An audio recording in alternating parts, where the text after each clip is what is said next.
जिंदगी बमुश्किल गुजर रही थी। आर्थिक संकट लगातार बढ़ रहे थे। धीरेंद्र का धैर्य एक दिन जवाब दे गया। वो भी अपनी याचिका लेकर अपने दादा के दरबार पहुंच गए।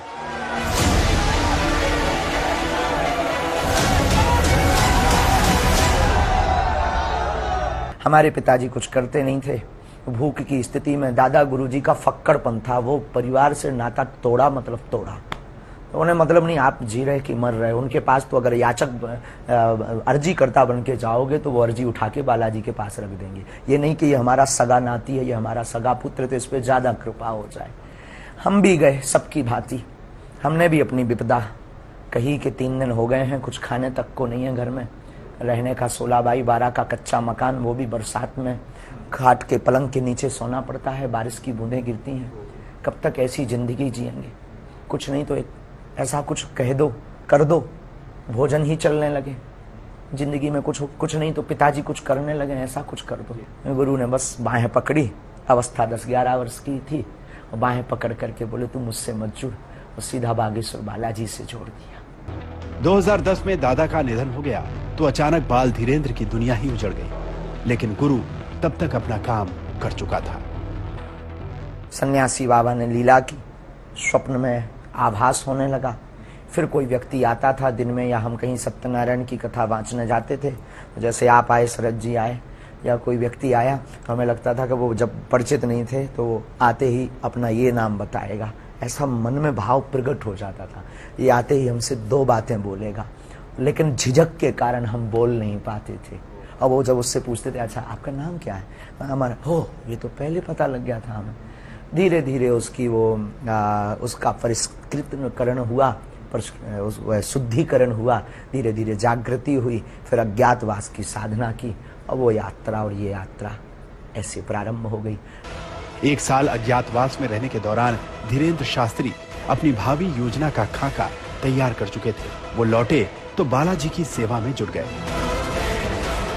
9-10 साल की अवस्था से ही हमने बालाजी की सेवा की। जब बच्चे खेलना सीखते थे तब से हमने हनुमान चालीसा का पाठ, और गुरु ने जो विधान बताया वो मीडिया पर बताने का विषय नहीं है, वो अनुभव का विषय है। कभी आप आइएगा तो उसको हम आपको बताएंगे कि हमने क्या क्या अपने जीवन में मुश्किलों को सहा, कितना हनुमान चालीसा का पाठ किया, रातों भर हनुमान जी के चरणों में बैठकर रोए हैं, रातों भर हवन किया है। उसका ही ये परिणाम है जो आज सनातन संस्कृति का झंडा जगह जगह गाड़ा जा रहा है। धीरेंद्र शास्त्री ने खुद को बाबा बनाने के लिए तैयार किया। कई बड़े कथावाचकों के कार्यक्रम सुने, एक मोबाइल खरीदा ताकि उनके वीडियो देख सके, और फिर उन्होंने अपनी कर्मभूमि उसी बागेश्वर धाम को बनाया जहां उनके दादा का दरबार लगा करता था। धीरेंद्र शास्त्री ने दादा के अंदाज में ही दरबार लगाना शुरू किया, पर्ची निकालना शुरू किया। क्या नाम था? रूबी देवी। रूबी देवी। अच्छा, यहाँ किसी को बताया था? चलो पढ़ो।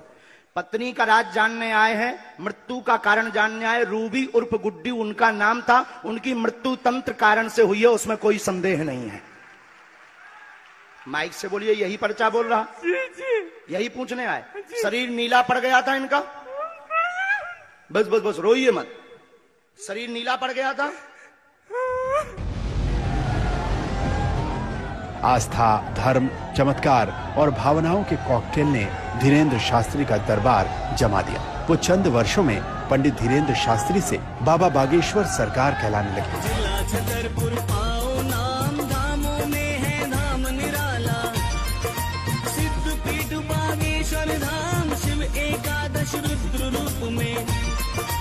हमें बहुत चाहत तू, वो आज भी चाहत, आज दौड़ के पांव पर हमारे, अभी भी आए तो पर के पांव पर है हमारे।